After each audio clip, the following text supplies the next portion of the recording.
Hello, I'm Dr. Palmatier of shrinkformen.com. If you have a question or would like to schedule a session with me, you can reach me at shrinkformen@gmail.com. This video is part 2 in the Boundaries Protect You from Narcissists and Borderline series, and it is called The Joy of No. Over the years, I've become a broken record about two things with clients: self-care and boundaries. Effective boundaries allow the good stuff in and keep the bad stuff out of your life. They separate healthier relationship partners from toxic relationship partners.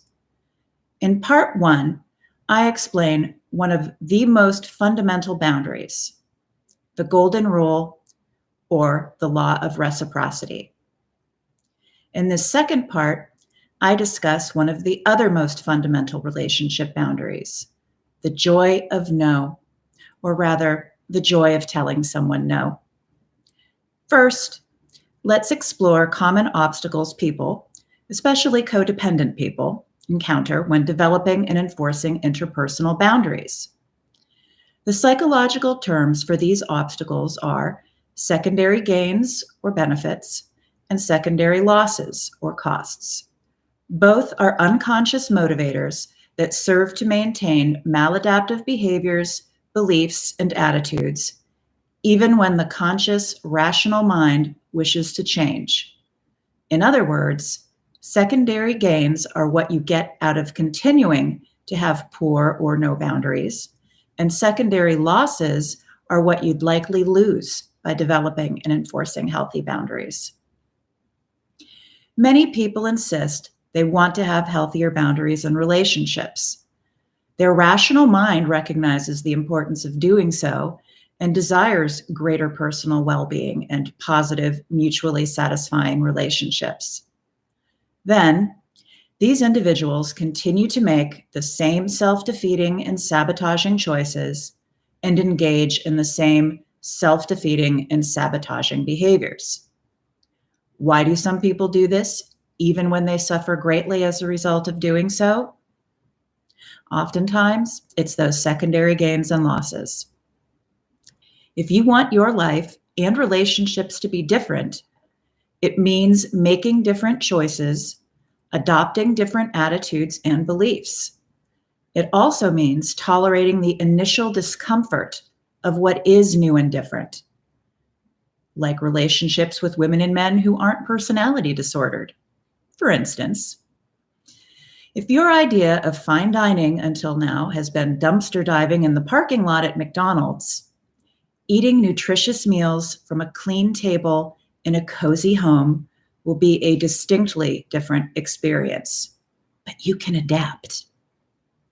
Okay, now let's look at secondary gains or benefits to not developing good boundaries. And these are two of the most common ones I see in my counseling practice. 1, you get to continue to see yourself as the nice guy or nice gal. There's a big difference between being nice and being kind. I did a video on this if you are interested in seeing that. Being nice can be a strategy, a manipulation, and a defense mechanism. Being kind is none of these things. A kind person is genuinely warm and possesses a generosity of spirit. Kind people are also capable of having boundaries. They don't feel guilty about saying no.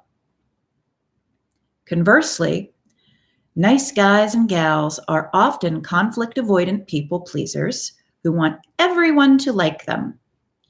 Nice people have a hard time saying no, especially when they really want to say no, because then people might not like them. They let others take advantage of them. They think it's selfish to put their needs first. Nice guys and gals like to see themselves as knights in shining armor, heroes or heroines, and empaths. In my experience, most nice guys and gals are codependent. I'm not saying that nice people can't be genuinely kind people too. However, continuing to do nice things for partners who abuse and regularly exploit you is, frankly, nuts. I don't judge. I was nutty like that too once, and in not so distant past. Quoting Dr. Patrick Carnes here, loyalty to that which does not work, or worse, to a person who is toxic, exploitative, or destructive to you is its own form of insanity. I'm going to repeat that. Loyalty to that which does not work, or worse, to a person who is toxic, exploitative, or destructive to you is its own form of insanity. There's nothing nice about being someone's doormat. You can be a kind, generous, and helpful person and have boundaries. Once you understand and practice the law of reciprocity, develop self-respect, and exercise better interpersonal discernment, you'll be on your way. And regarding discernment, don't be like the tree in Shel Silverstein's book, The Giving Tree. That little boy grew up to be a real psychopath who exploited and destroyed his tree friend. 2, avoiding fog, and that's fear, obligation, and guilt. Fear, obligation, and guilt are often the glue that keep people in toxic, dysfunctional relationships. Fear and guilt aren't feel-good emotions. So people will avoid doing things they believe will cause them to feel anxiety and guilt. Even after divorce, even after the papers are signed and it's 2, 3, 4 years down the road, fear is frequently a very big reason why many of my clients struggle to create and enforce boundaries with a high conflict ex who is still trying to control them, their parenting, and their finances. These men ask for help figuring out boundaries. Happy to oblige. Then, when I suggest 1 or 2 basic ones, they reflexively jump to, oh, if I do that, the ex will get angry, she'll take it out on the kids, she'll blow up my phone, she'll withhold visitation, or something to that effect. There's usually a fearful litany of things the ex might do in retaliation to instituting a reasonable boundary. And yes, since many of the exes I'm talking about here have borderline narcissistic and or psychopathic traits, these women likely will explode, rage, get vicious, and retaliate in some way. However, bullies typically only mess with people they are certain will let them get away with the most garbage with the least amount of pushback. In other words, people without boundaries. As discussed in part 1, narcissists and borderlines usually escalate their behavior, the really obnoxious behavior or abusive behavior that you're trying to minimize and extinguish when you begin to implement new boundaries. This is called an extinction burst, or a burst of defiance and rage when a child, or an adult child, is denied familiar rewards for behaving badly. It's basically a temper tantrum, an adult temper tantrum. If you're not going to give in to your child's temper tantrum, don't give in to an adult temper tantrum. These individuals will escalate the bad behavior until they experience a natural consequence for doing so, and or finally get the memo that the old behavior doesn't work here anymore. Even then, these individuals will periodically test to see if your boundaries are in place, and when they discover that they are, because of course you're going to keep that boundary in place, they will then have another temper tantrum, often of shorter duration, sometimes not. Then tell you that you're mean, accuse you of not co-parenting, i.e. doing what they want when they want without question, and then have a nice victim-y sulk. Wash, rinse, repeat. In this respect, they're like the Jurassic Park velociraptors, hurling themselves against your boundary fence and trying to find a weak chain link. Firm, consistent, and robust boundaries are the best protection from an abusive, intrusive, and meddling ex. Again, it'll likely get worse before it gets better once you begin boundary enforcement. So don't assume you're doing something wrong when it does. The intensity of the ex's rage is proportionate to the appropriateness of your boundary. The subsequent sullenness and victim caterwauling is proportionate to how effectively you maintain your boundary. In other words, the angrier and poutier the ex becomes, the better your boundary is. I'm going to repeat that. The angrier and poutier the ex becomes, the better your boundary is. So gird your loins, batten down the hatches, and get some noise-canceling headphones. You're going to need them. Now I want to discuss the two most common secondary losses or costs clients experience when they start developing good boundaries. The first is that they will lose existing relationships and potential relationships.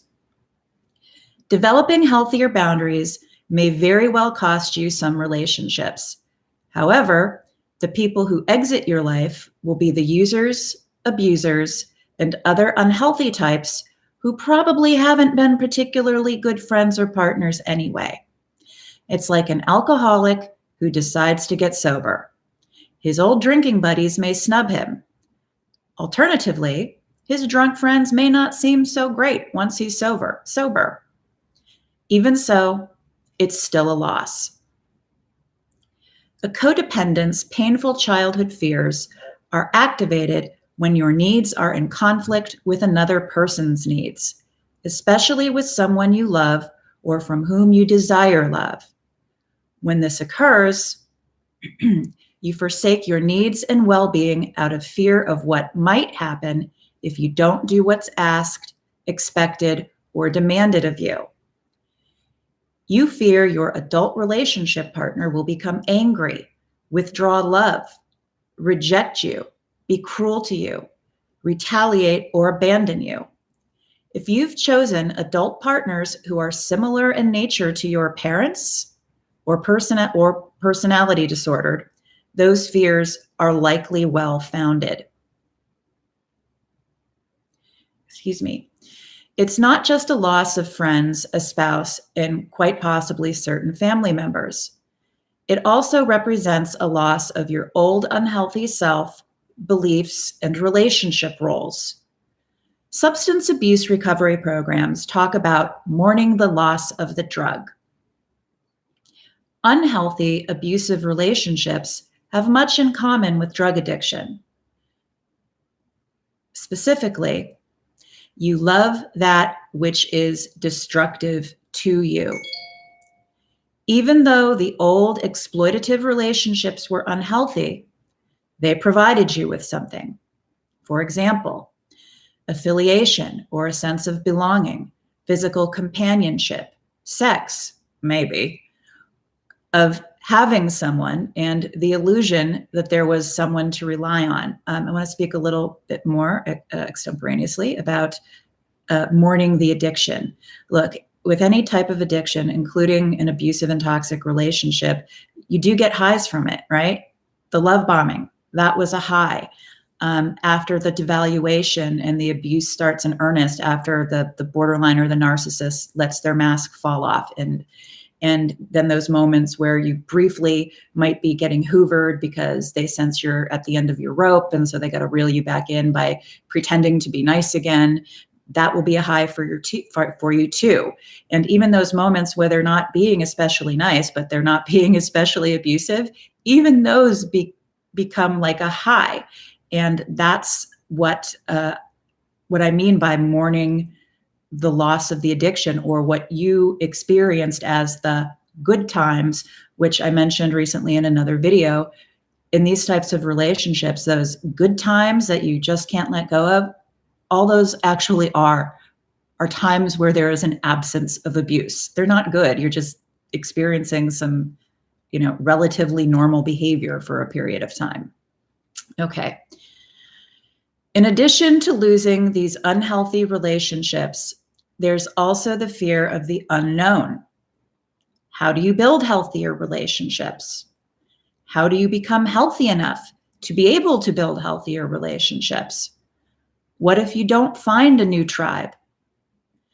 If you're more introverted and socially awkward, like me, it increases the fear of loss because it's inherently more challenging to make new connections. Combine that with residual trust issues due to the old relationship trauma, feeling like there's something wrong with you, and other vulnerabilities, and it can be a very scary cost to becoming healthier. 2, letting go of the old relationship identity or false self. Now, in other articles and videos, I've talked a lot about the false self of the borderline or the narcissist. There is also a false self of the codependent. Yes, there is. The false self of the codependent includes the persona of the rescuer, the fixer, the hero or heroine, the good boy or the good girl, the martyr, the savior, the people pleaser, and or the helper. Codependents try to obtain love and maintain relationships by behaving selflessly, caretaking others, and having no boundaries. To be clear, selfless knight in shining armor is a false self, okay? It's how you want to be seen by others, particularly love interests, so they'll want to be in a relationship with you. It's also how you try to foster a dependency, that's the dependency in codependency, to avoid abandonment. I'm guessing you didn't feel so very knightly after the love bombing stopped and the devaluation stage began. This is not your authentic self. Neither is nice guy or nice gal. In the different iterations of the codependent false self, you're not being honest about your feelings, needs, preferences, and opinions. When you forsake what few boundaries you have by agreeing when you really disagree, doing something you don't want to do, and or allowing others to take advantage of you out of fear of losing the relationship, you're being inauthentic. I know, you're really a nice person. You genuinely like helping people. Look, if selfless doormat is your authentic self, why do you feel so resentful and angry when people mistreat you after you've done so much for them? Think about it.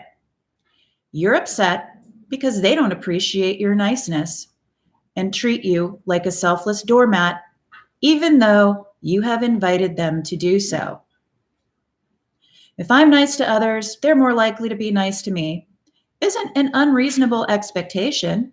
It's one of the things we learn in kindergarten. Expectations aren't laws, however. If you continue to have no boundaries and doormat yourself after being repeatedly mistreated, it's your choice, and nothing will get better until you own that. Is it unfair? Sure. Sure, it's unfair, but that's irrelevant. There are people out there who will exploit your codependency, like narcissists, borderlines, psychopaths, and other self-absorbed, entitled, toxic people. Developing boundaries is one way to build self-respect and keep exploitative people out of your life. This means figuring out who your authentic self is. Do you know how to build relationships without riding to the rescue or volunteering help? What are your best qualities, your strengths? What do you bring to relationship? And for the love of God, don't say, I like to help people. If you do, my head will explode. If you don't know who you are, what you specifically want, including what you will and won't tolerate in a relationship, it's going to be next to impossible to figure out who might be a good partner for you. Okay, now I'm going to move on to the joy of saying no, or feel the guilt and say no anyway. If sorry is the hardest word for narcissists, then no is the hardest word for codependents. No is one of the first and most powerful words we learn as very young children. 2-year-olds gleefully and emphatically tell parents, "No, I don't like carrots. No, I don't want to stop playing. No, I don't want to wear that. No, I don't want to go to sleep." Try it. Smile and petulantly shout, "No." See? It feels good. Telling parents no is the first triumphant step toward personal autonomy and boundary development. Good enough parents allow their kids age-appropriate no's.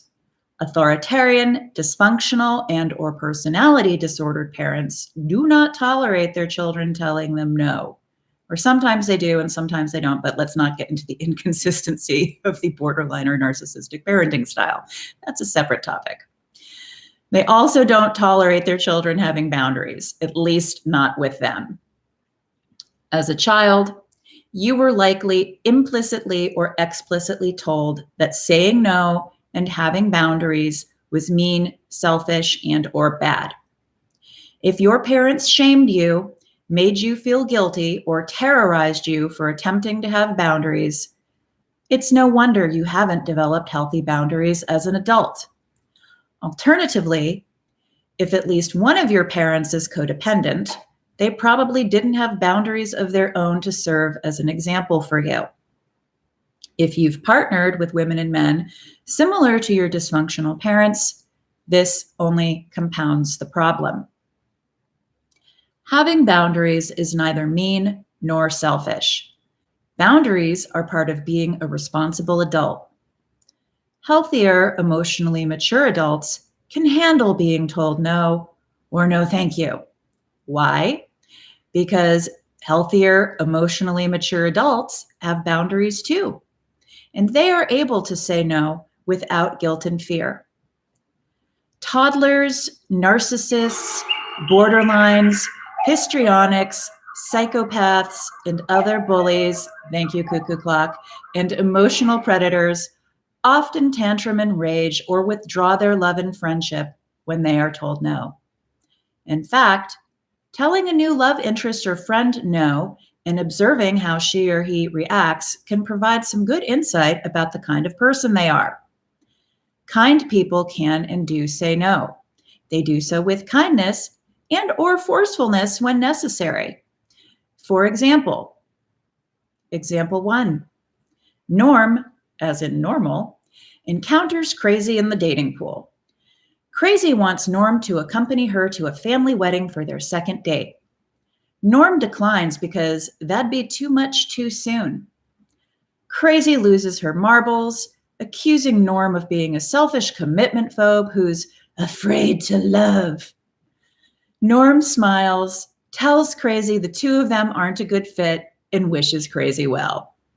Norm doesn't feel guilty or bad for saying no, nor does Norm feel bad about blocking Crazy once the text bombs and private message bombs that rapid cycle through blame-shifting apologies, unfounded accusations, and name-calling begin. Norm shrugs it off, doesn't take it personally, and gets on with his life. He also has a pretty funny dating anecdote to share with his friends. Example 2, Cody, as in codependent, encounters Crazy number 1 in the dating pool.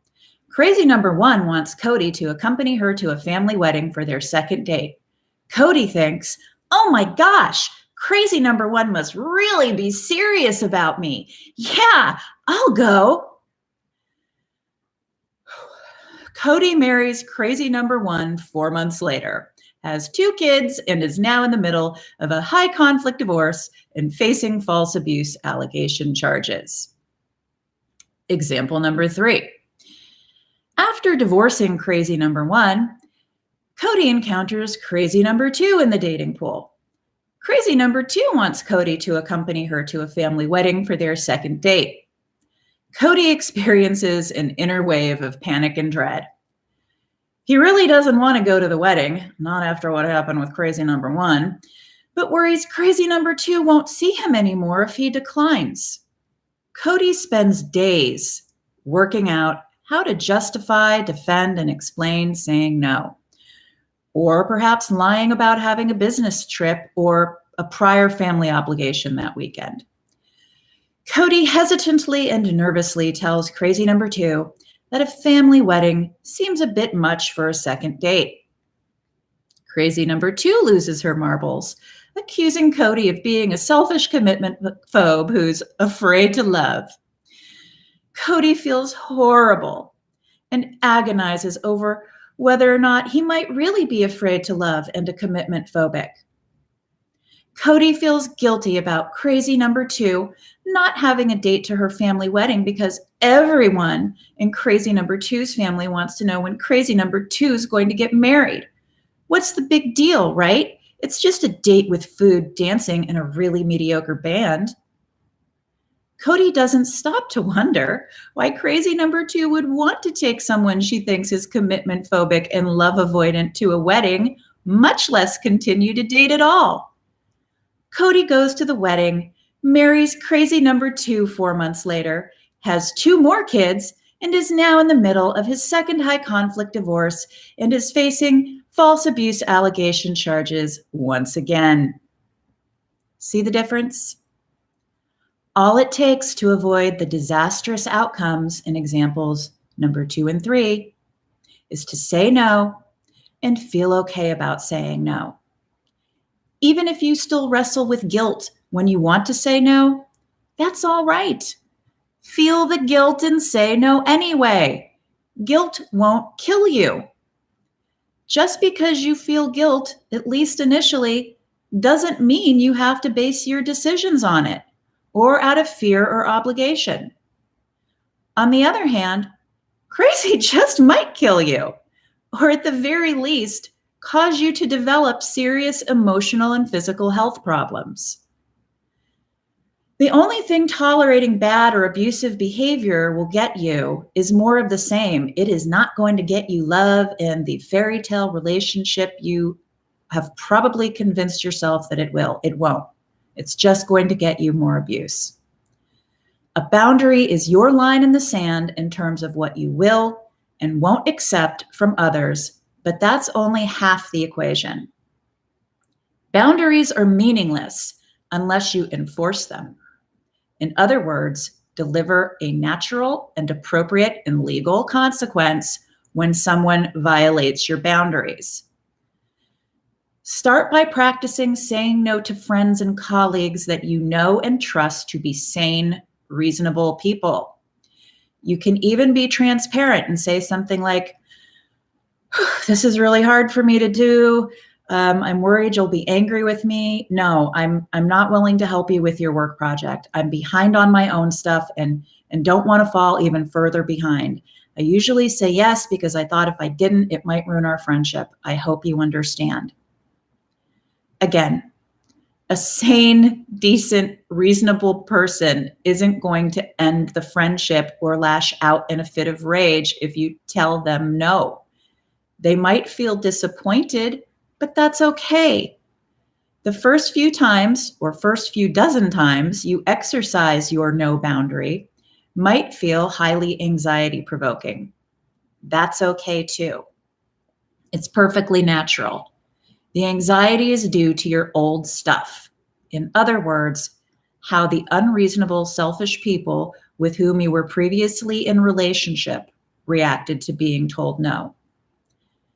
Telling someone no is also a great vetting process when establishing new friendships or romantic relationships. If a new friend or potential partner has an adult temper tantrum or tries to guilt and shame you for having boundaries, it's a legitimate reason to discontinue the acquaintanceship or friendship. Come on. Do I really have to say it? With friends like that, you know the rest. Again, I am Dr. Tara Palmatier of shrinkformen.com. If you have a question or would like to schedule a session with me, you can reach me at shrinkformen@gmail.com. Thank you for watching and have a good day.